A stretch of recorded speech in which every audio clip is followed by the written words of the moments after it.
In the beginning of the movie, we are introduced to an office worker, Jennifer Robbins. She is one of the last employees left in the office at night. She decides to take a flight for New York to meet her ex-fiancé on Valentine's Day. After writing him an email, she leaves the cabin and approaches to the elevator. Meanwhile, another employee also completes his work and ready to leave. He joins Jennifer on 42nd floor.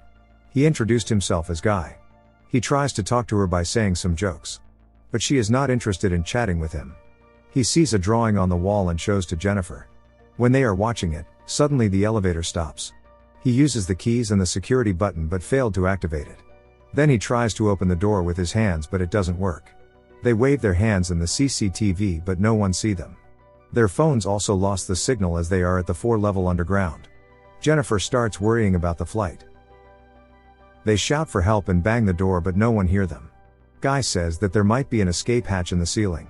Then Jennifer climbs on his shoulders to check it. She bangs on the ceiling but doesn't find the way.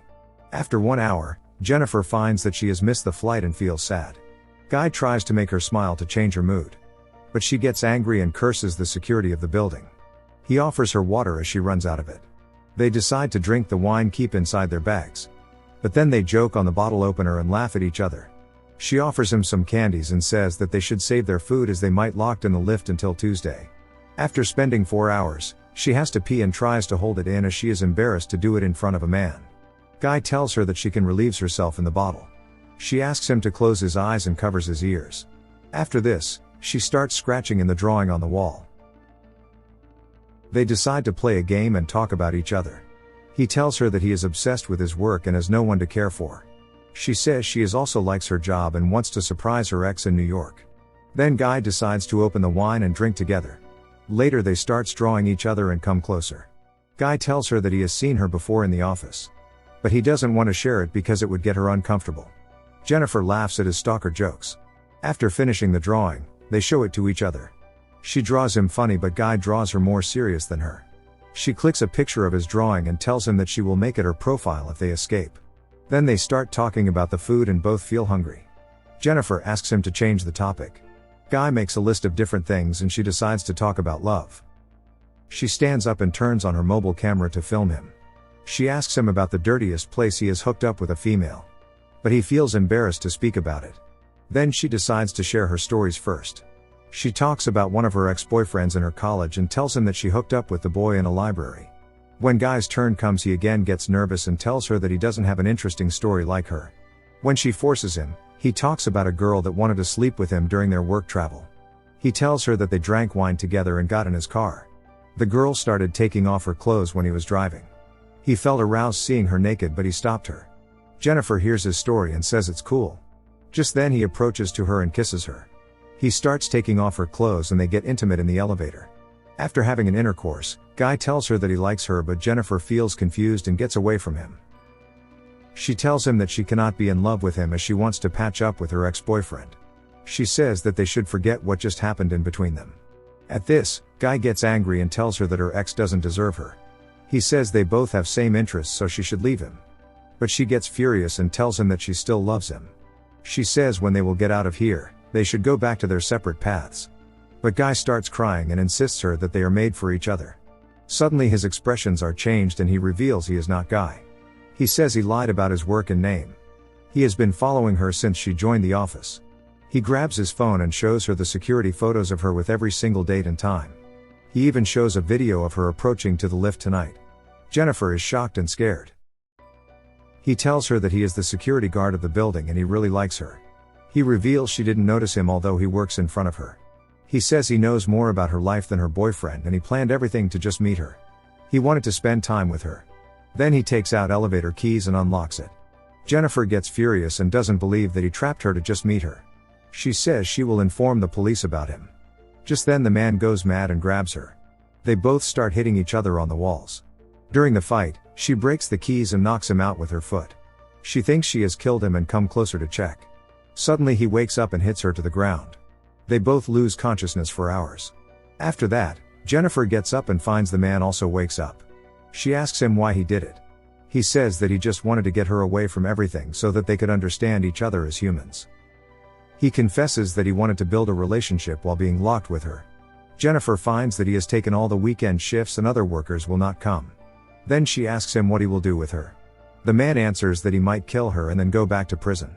He says he didn't force her to be intimate with him and she says he just kidnapped her. At this, Guy gets angry and loses her mind. When he calms down, he opens her gift that she has bought for her boyfriend. He finds a shirt and a special box in the bag. He puts on that shirt and asks her to open the gift. She opens the box and reveals an expensive cigar with its tools. He takes the cigar and lights it. Then he starts making fun of her and wishes her a happy Valentine's Day. Later he apologizes to her for scaring her. He asks her if she can forgive him.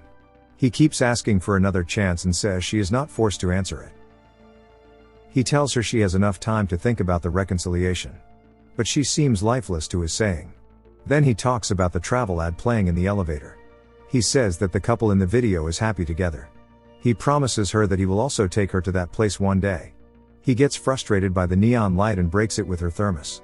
Just then he remembers that the lights under the ceiling have been replaced recently. He decides to open the ceiling panel and finds an escape.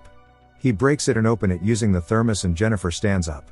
He asks her to help him to get up there and he will come back for her. But she says that she thinks she should go first because she doesn't have enough strength to hold his weight. But the man doubts on her that after getting released she will call the cops. She convinces him to let her escape first. She stands on his shoulders and comes out of the lift. The man asks her about the inside ladder. But Jennifer gives him the middle finger and leaves him alone. When she is climbing the ladder, the man finds a way to escape.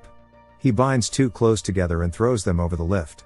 He starts climbing and Jennifer is moving forward to the door. He asks her to run fast otherwise he will catch her. She gets close to the door and he follows her. Soon he reaches at the level where she is resting. She opens the door and shouts for help. But just then he grabs her and they both fell in the elevator again. After some time, Jennifer gets up and finds a fire sprinkler in the lift. She decides to activate the firing alarm. She lights a small fire and the elevator fills with smoke. Suddenly the man also wakes up and she punches him in his face. She binds him with a cloth. He tells her that the alarm will not activate but they will surely get electrocuted if the water comes inside. She threatens him to confess everything what he has done to her. She turns on the camera and films herself explaining how she is locked by the man in the elevator. Then she moves the camera on him and asks for his real name. He says he is John Deacons and confesses that he got them locked in the elevator for a purpose. He is the one who draws the picture on the wall. He used the keys to stop the lift when she was not looking. Jennifer makes him to admit that he kidnapped her. He speaks everything what he did to her. He says he beat her badly to the ground and threw her against the wall. He reveals he just wanted to date with her. He has been following her since she appointed. He tells her before joining as a security, he was an accountant for a big firm. He tells her that the story he told her about the girl was true but it ended differently than what he said. He jumped out of the car and it's flipped 7 times until a tree stopped it. The girl was killed in the accident and he got 6 months sentenced for killing her. When he released from the prison, the only job he got was a security guard. After some months, he wanted to change himself but failed. Jennifer asks him why he chose only her. He answers that it's because she is great. In the following scene, it is Monday and they are still trapped there.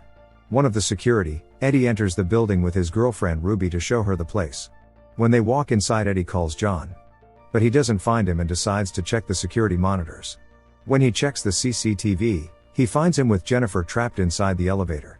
He speaks to them on a security mic and Jennifer begs him to get her out of there. He says he will come down to get them out and Ruby falls asleep on the couch. He tries to open the elevator door with a crowbar but it doesn't work. He tells Jennifer that he needs to open the door fully. When he moves away to grab the elevator keys, John hits her to the ground. He tells Eddie that he is inside and he hands over the keys to him. John tells that they are not working and Eddie says he can climb in to help them. He gets stuck in the lift and finds something has happened inside. Suddenly John attacks him and cuts him in half.